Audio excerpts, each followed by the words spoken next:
Stipriniet sava organisma dabiskās aizsargspējas. Jogurtu reklāmās tas izklausās ļoti vienkārši. Pāris smalku vai dažas karotes jogurta katru dienu, un jau tiek garantēta veselība un mūžums. To vajadzētu nodrošināt jogurtos esošajām probiotiskajām baktērijām. Vai probiotiķi ir brīnuma līdzeklis, vai tikai un vienīgi dārgs jogurts ar papildus pienskābajām baktērijām? Sebastiāns Hampels ir dziļi izpētījis šo jautājumu. Kas tieši ir probiotisko jogurtu un dzērienu sastāvā? Un vai tiešām probiotiķi var padarīt mūs veselākus? Vanesa ir izmēģinājusi šos produktus un ir skeptiski noskaņota. Kas īsti ir probiotiķi?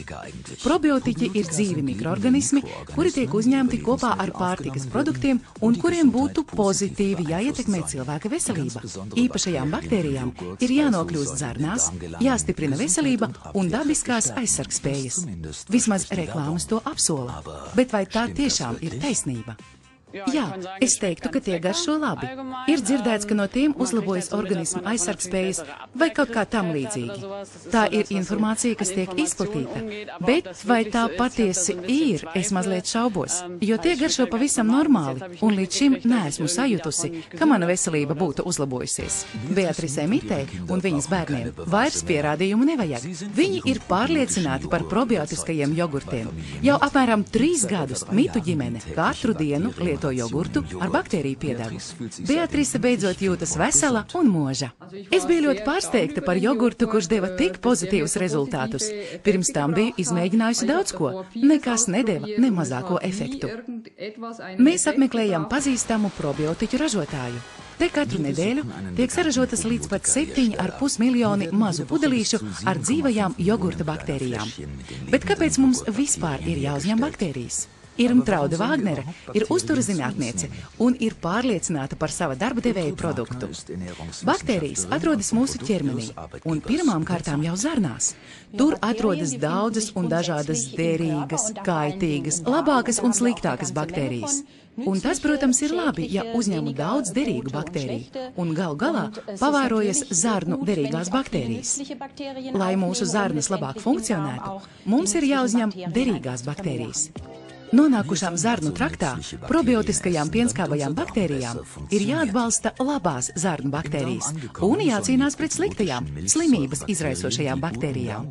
Vai vispār probiotiskie mikroorganismi no jogurta var nokļūt zarnās, lai tur veiktu savus labos darbus? To mēs gribam noskaidrot Diseldorfas Universitātes medicīniskās mikrobioloģijas laboratorijā. Mēs papētījām 2 paraugus, vienu no lēta, bet otru no dārga, probiotiskā jogurta. Lētajā jogurtā, kas nācis no zemo cenu veikala, tika atrasti apmēram 800 miljoni dzīvu mikroorganismu. Bet kāds pārsteigums, dārgā jogurta vienā trauciņā tika atrasti gandrīz 1000 reizes vairāk, 300 miljardi dzīvu baktēriju. Adams Rudigers Diseldorfas Universitātē veic pētījumus kāda liela ES pētījuma ietvaros. Tas bija īss pētījums, tās bija nedaudzas izlases pārbaudes, bet tāpat kā citos pētījumos, pierādījās, ka mazliet dārgāki produkti satur vairāk baktēriju nekā lētākie. Kopējais probiotisko baktēriju skaits ir svarīgs. Vienā trauciņā jābūt apmēram 1 miljardam. Arī mikroorganismu veidam un kvalitātei ir svarīga nozīme.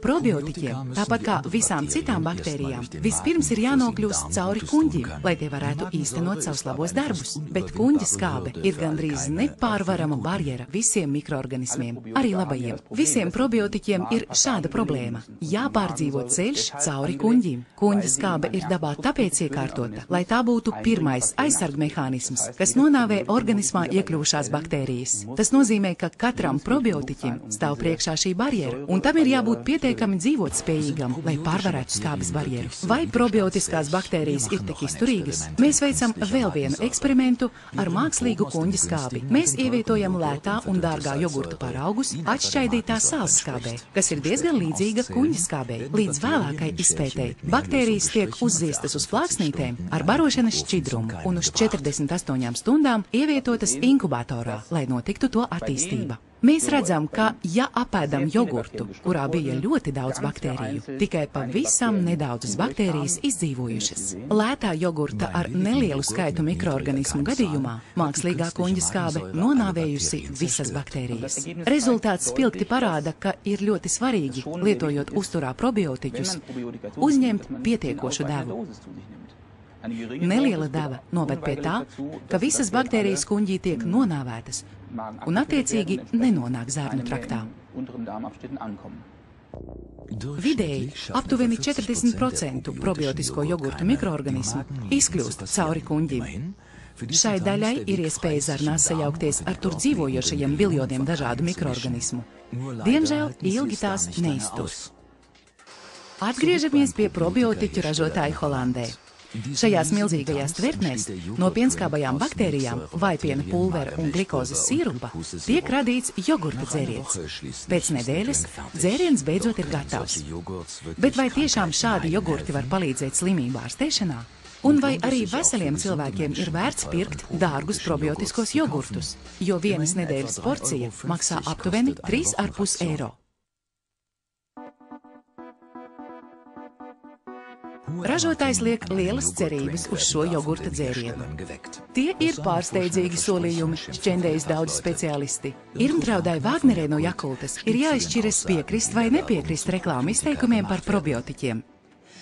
Kā likums, izteikumi par probiotisko produktu veselīgo iedarbību ir jāpierāda.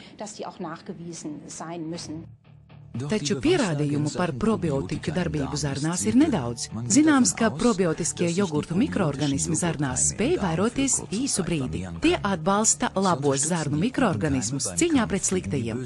Lielākā problēma - šie jogurti ir jālieto uzturā katru dienu, jo probiotiskie mikroorganismi nespēja ilgstoši eksistēt zarnās, bet tiek kā organismam svešās baktērijas izvadīti ārā. Tomēr Beatrice Mita pastāv uz savu ikdienas probiotisko jogurtu. Ilgu laiku viņa cieta no nopietnām zārnu problēmām. Pirms apmēram 4 gadiem viņai bija šādas problēmas – uzpūties vēders, vēdera graizes un vēdera spazmas. Pie sāpēm vēl nāca klāt nepatīkami vēdera uzpūšanās blakus efekti, kas ierobežoja iziešanu sabiedrībā. Šī vēdera uzpūšanās tā bija ļoti nepatīkama. Es slēpos, ne jau ne pavisam. Es izgāju retāk sabiedrībā, jo tas ir ļoti nepatīkami, šī vēdera uzpūšanās. Tagad sev un bērniem viņa pati iejauc 1 litru probiotiskā jogurta. Tas viņai palīdzēja, saka Beatrice Mita. Viņai vairs neesot agrāko sūdzību. Šobrīd man nav problēmu ar vēdera uzpūšanos, nav gremošanas problēmu. Mana imūnsistēma ir krietni uzlabojusies. Es vairs vispār neesmu uzņēmīga pret jebkādām slimībām. Arī tad, kad visi apkārt slimo ar saaugstēšanās slimībām, mēs lietojam vairāk jogurtu, un tas mūs pasargā, novērš saslimšanu.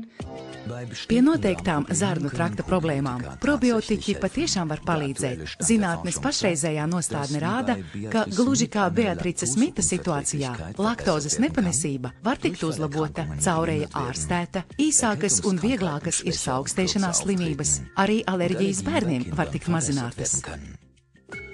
Taču ko iesaka uztura speciālists? Probiotiķiem jā vai nē? Karina Jasperta, tāpat kā daudzi speciālisti šajā jautājumā, ir piesardzīga. Pirmkārt, viņa ir pārliecināta, ka probiotiskie jogurti nevar aizstāt veselīgu uzturu. Tātad probiotiskos uztura līdzekļus iesaku savā praksē.